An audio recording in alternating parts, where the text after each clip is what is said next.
आओ हमारे देश, केसरिया बालम आओ हमारे देश। है ना बापू। कुंवर साहब एक बार जीजी से मिलके कहती जो कि आपसे नाराज होकर वो कोई गलत फैसला ना ले। तो बोलो कहाँ मिल सकते हैं?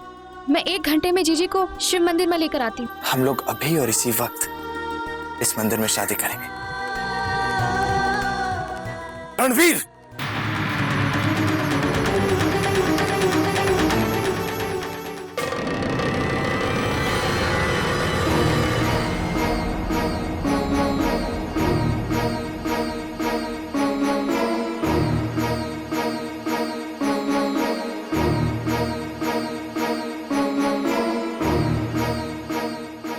तायसा, तू मने तायासा कहने का हक राखे है या नहीं, उसका फैसला भी हो जाएगा। बगावत करने की ठाई ही नहीं है ना? मदन सिंह की इस छोरी के हाथ में चूड़ियां, जिसने तने मारे खिलाफ कर दिया है। तायसा, इसमें रुकने की कोई गलती नहीं है। गलती तो मेरे समझने में है। मारे अपने बेटे दीप से ज्यादा तने चाहा, भरोसा किया थारे पर, और तुम ही मेरी पीठ पर छुरा घोंप दोगे, नहीं जानता था। चलो फैसला करो इस बात का, और पहना मदन सिंह की इस छोरी को चूड़ियां। जोड़ लो इससे रिश्ता और तोड़ लो मारे से सब रिश्ते नाते। पहनाता क्यों नहीं?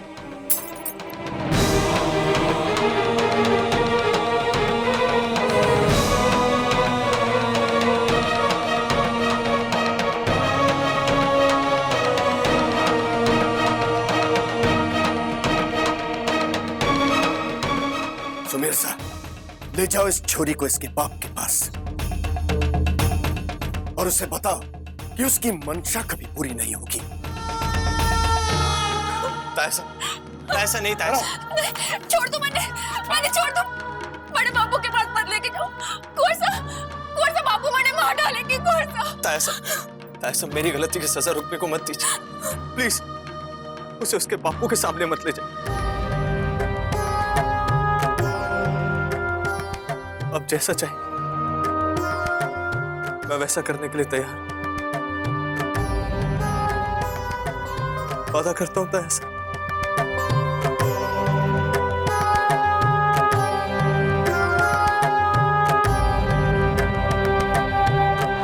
छोड़ दो इस छोरी को और रणवीर को अपने साथ ले चलो। मुझे माफ कर देना। रुक,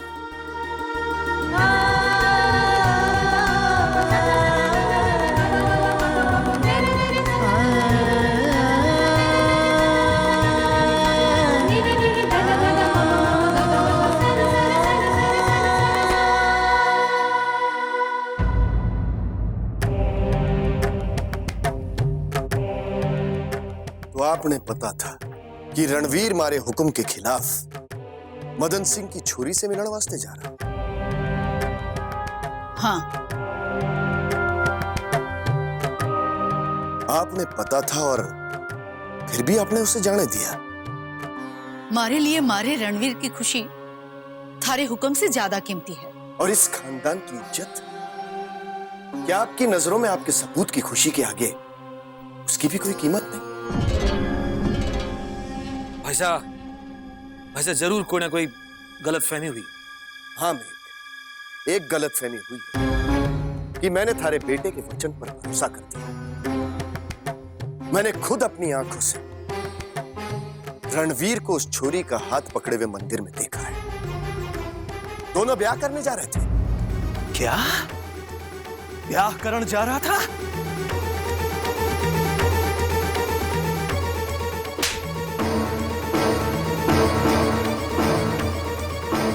यही थप्पड़ अगर पहले मारा होता तो इसकी हिम्मत न होती हमारे हुक्म के खिलाफ जाने की। हमारी एक बात कान खोल के सुनो, अब मदन सिंह को तो क्या, उसकी 7 पुश्तों को भी ये जमीन वापस नहीं मिलेगी।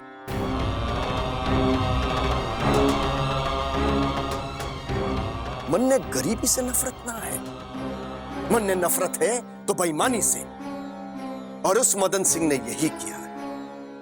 बेईमानी करके अपने छोरी के जरिए तने फंसा ताकि वो अपनी जमीन हत्या सके। इतनी ओछी हरकत, पर अब यही हरकत उसे जिंदगी भर पछताने पर मजबूर कर देगी। तहसील की चौखट पर रगड़ रगड़ कर उसकी जूती घस जाएगी, पर इस मुकदमे की सुनवाई अब कभी नहीं आएगी, कभी नहीं।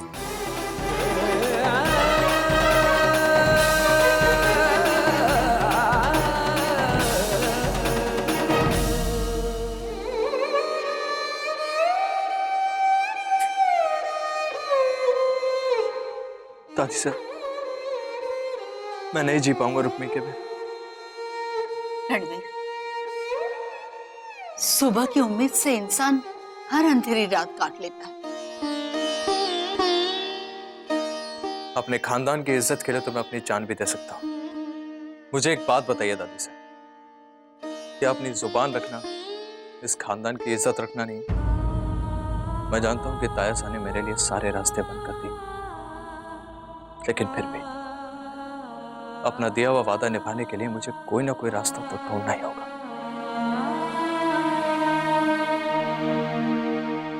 दादी साहब, एक बात बताइए, इस जमीन की कोई तो लिखा पढ़ी हुई होगी। मुंशी जी कभी कभार बही खाता लिखा करते थे, पर बेटा राजे गए, रजवाड़े गए, उनके साथ साथ मुंशी जी और उनके बही खाते भी गए। पर तू काहे ये सब पूछ रहा है? बस ये समझ लीजिए दादी साहब कि अब उस जमीन की सच्चाई का मुझे किसी भी तरह पता लगाना ही होगा।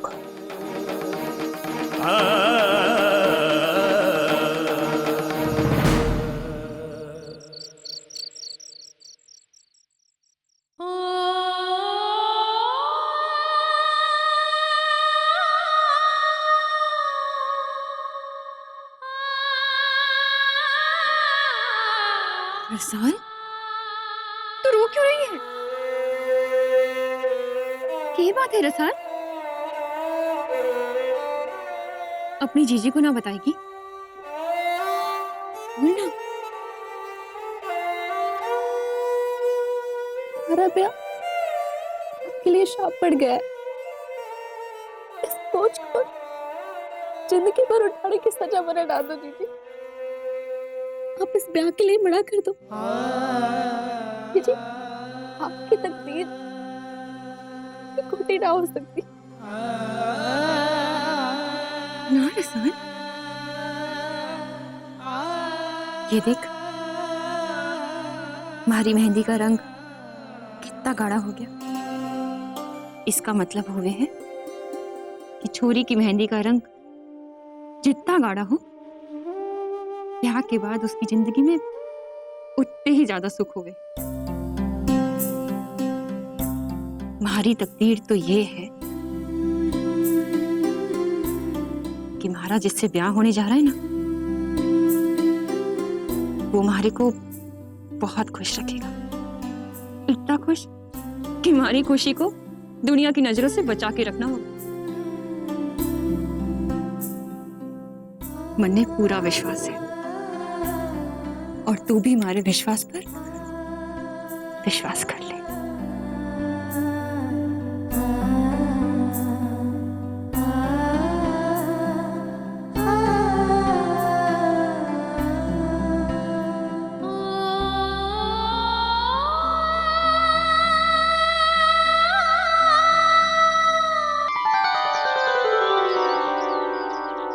सिर्फ 15 गुण मिल रहे हैं। ब्याह के लिए सारे के सारे 36 गुण मिलने जरूरी है। नहीं, ये शादी नहीं हो सकती।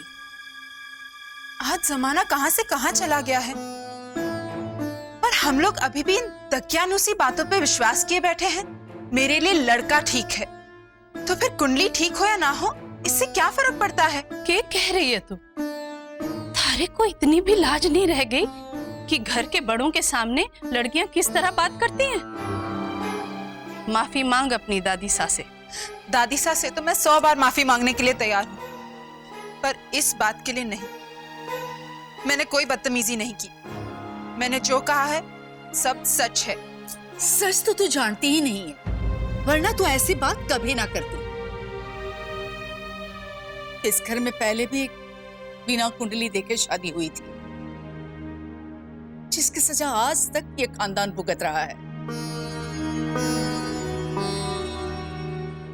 अब मैं नहीं चाहती कि कोई और जिंदगी भी सिर्फ इस वजह से बर्बाद हो कि पति पत्नी की कुंडलियों में गुण नहीं मिले।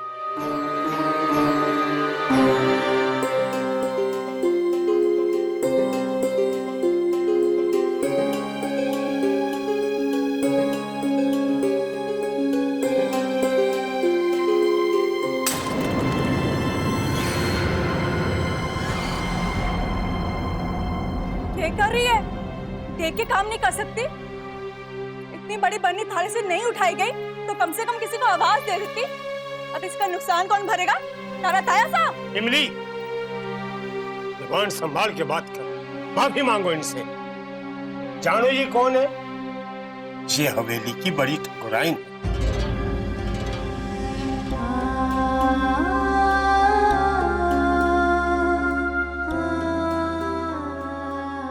रहने दो नंदलाल, छोरी की गलती ना है। छोरी को माफी दे दो। बड़ी ठकुराइन, आप जाओ, मैं ये सब साफ करा दूं। मैंने कहा ना, इमे छोरी की गलती ना है। जाओ, मन ने अपना काम खुद करना पसंद है।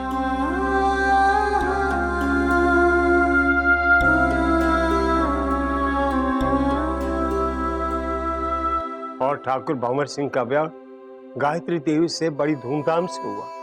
नाम की तरह सचमुच ही देवी है बड़ी ठकुराइन। पर देवी होकर भी अग्नि परीक्षा तो औरतों का नसीब ही हो, सो भुगत रही है बेचारी। इनकी परीक्षा न जाने कब खत्म होगी। जब इतनी सुंदर और सुशील पत्नी थी तो बड़े ठाकुर साहब ने दूसरा ब्याह क्यों किया?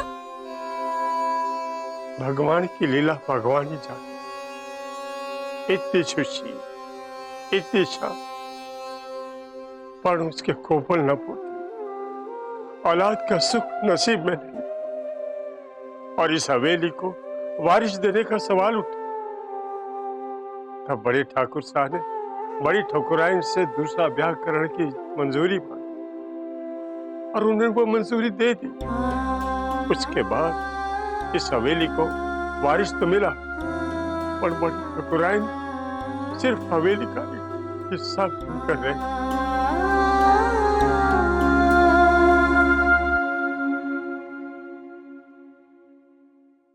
धोख दो पापा। आज भी कोई जरूरी काम से जाना है? जी। अरे को होश भी है कि घर में क्या हो रहा है? जो भी कुछ हो रहा है हमारे काम से तो जरूरी ना है। कल सुबह सुन लूंगा। ऑफिस जाना देर हो रही है।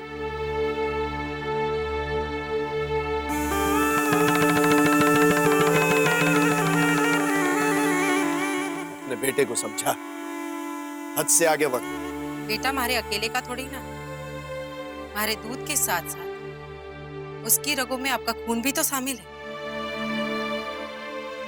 जो गुल बाप ने खिलाए वही बेटा खिला रहा है।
जब भी कोई परेशानी हो गई है,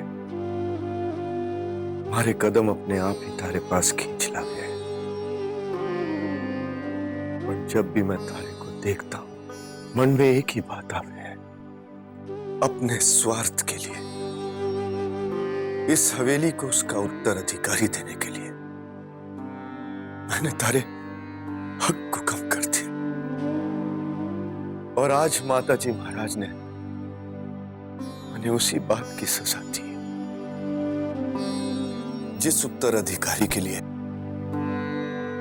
तारे को हवेली की इस कोने में आके रहना पड़ रहा है, आज वही खानदान की नाक कटाने पर तुला है। ना उसे बाप के मान मर्यादा की चिंता है और ना ही मां का लिहाज। पता नहीं दीप किस जन्म का बदला ले रहा हमसे।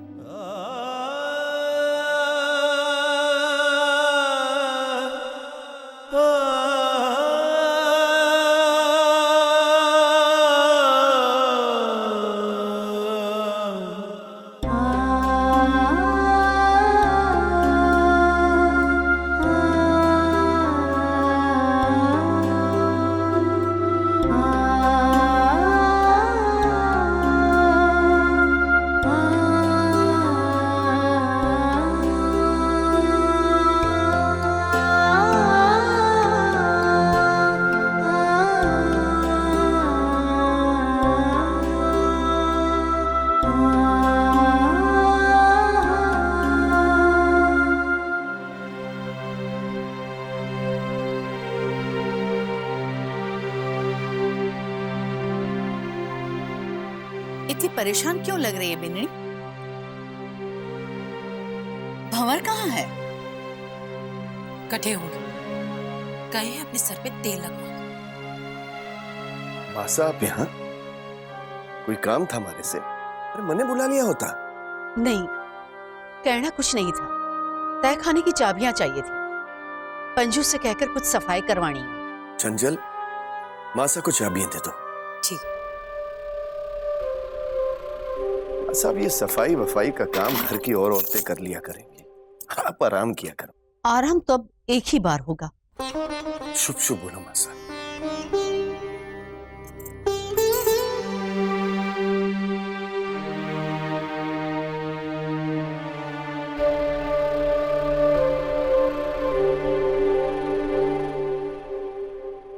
ये सारे बर्तन दाग लगवाने बाजार ले जा। ये पहुंच जाएगा। नंद काका, ये कहाँ की साफ सफाई करवा के आ रहे हैं? तय खाने की कुंवर साहब, दादा साहब के जमाने की चीजें पड़ी पड़ी जंखारी हैं, तो दादी साहब ने हुक्म दिया इन्हें दाग लगवा कर ठीक करवा दूं। क्या कहा? दादा साहब के जमाने की चीजें? हाँ। लाइए, मुझे चाबी दी। कुंवर साहब, तय खाने में बहुत धूल मिट्टी है। काका, कई बार इसी धूल मिट्टी के नीचे कोई ऐसी चीज मिल जाती है जिससे इंसान की तकदीर बदल जाती है। लाइए, चाबी दी।